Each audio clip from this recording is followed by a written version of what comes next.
Coucou tout le monde, donc aujourd'hui on se retrouve dans une nouvelle vidéo pour que je partage avec vous une revue sur la fameuse palette Riviera de chez Anastasia Beverly Hills. La dernière palette qu'elle a sortie qui est... Vraiment j'ai plus de mots, elle est magnifique. Niveau packaging, on est sur ça, franchement elle est magnifique, il n'y a rien à dire. Les détails sont vraiment très beaux. Donc je vais la sortir de l'emballage. Une fois qu'on la sort de l'emballage, elle est comme ceci. Contrairement aux autres palettes Anastasia Beverly Hills, le packaging n'est pas en velours.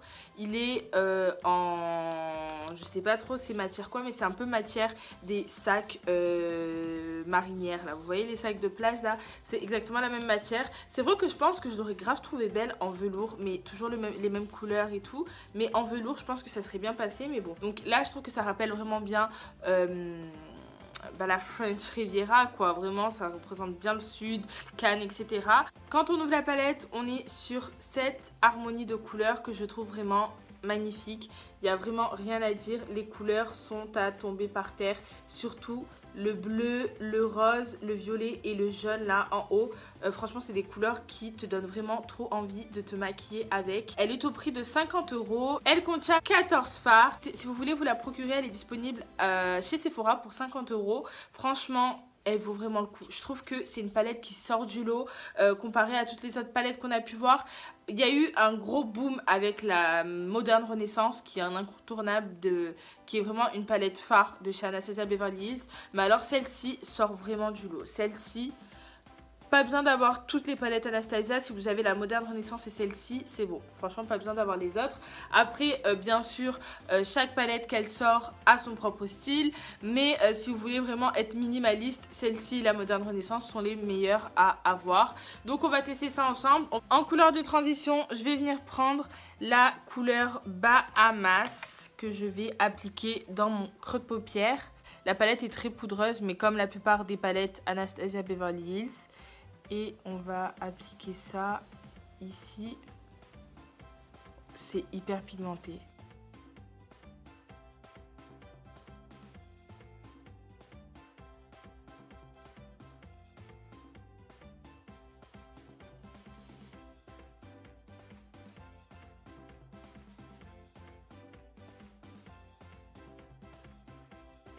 Ensuite, je vais prendre la couleur Cannes et je vais venir l'appliquer au coin externe de ma paupière.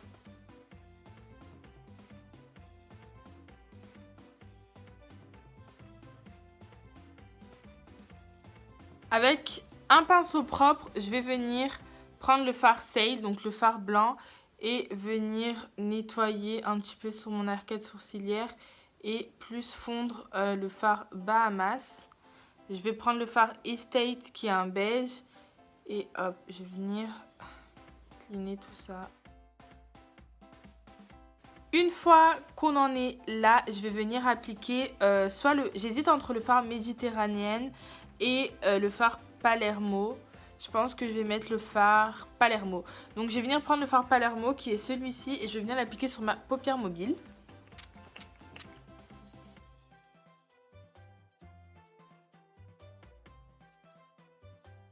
Ensuite, une fois que j'ai appliqué ce fard-ci, je vais venir reprendre la teinte Bahamas que je vais appliquer au ras de cils.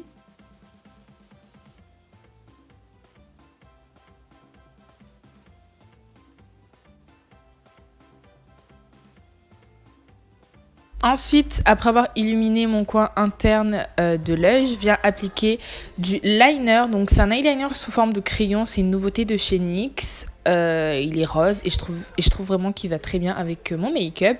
Je l'ai payé 5,90 € il me semble, donc c'est pas cher du tout. Franchement, cette palette, si vous avez l'occasion de vous mettre la main dessus, faites-le, elle est génialissime.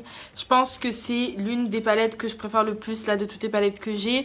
C'est vraiment mon coup de cœur. J'adore l'harmonie de la palette. L'harmonie est vraiment trop belle. La pigmentation est là, les fards sont poudreux, mais c'est généralement le problème avec les fards pigmentés, c'est qu'ils sont généralement poudreux. Après ça, faut juste savoir bien les travailler, mais franchement, moi j'adore le résultat. C'est des couleurs qui m'inspirent énormément, avec lesquelles j'adore me maquiller. Vous avez un pinceau qui est muni avec, donc vraiment un pinceau que, écoutez, j'apprécie beaucoup. Moi les pinceaux Anastasia, je trouve que c'est après les Urban Decay, quoique même je préfère les Anastasia que ceux de Urban Decay qui sont vendus directement dans les palettes. C'est vraiment le meilleur pinceau qui est vendu dans les palettes, parce que généralement les pinceaux de palette c'est pas trop ça, mais celui de chez Anastasia, enfin des palettes de chez Anastasia est vraiment génial. Donc voilà pour cette palette. Franchement c'est mon coup de cœur, mon petit bébé. Franchement je suis vraiment trop contente de l'avoir reçu à mon anniversaire.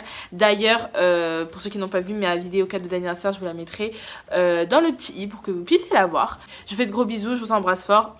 Bye!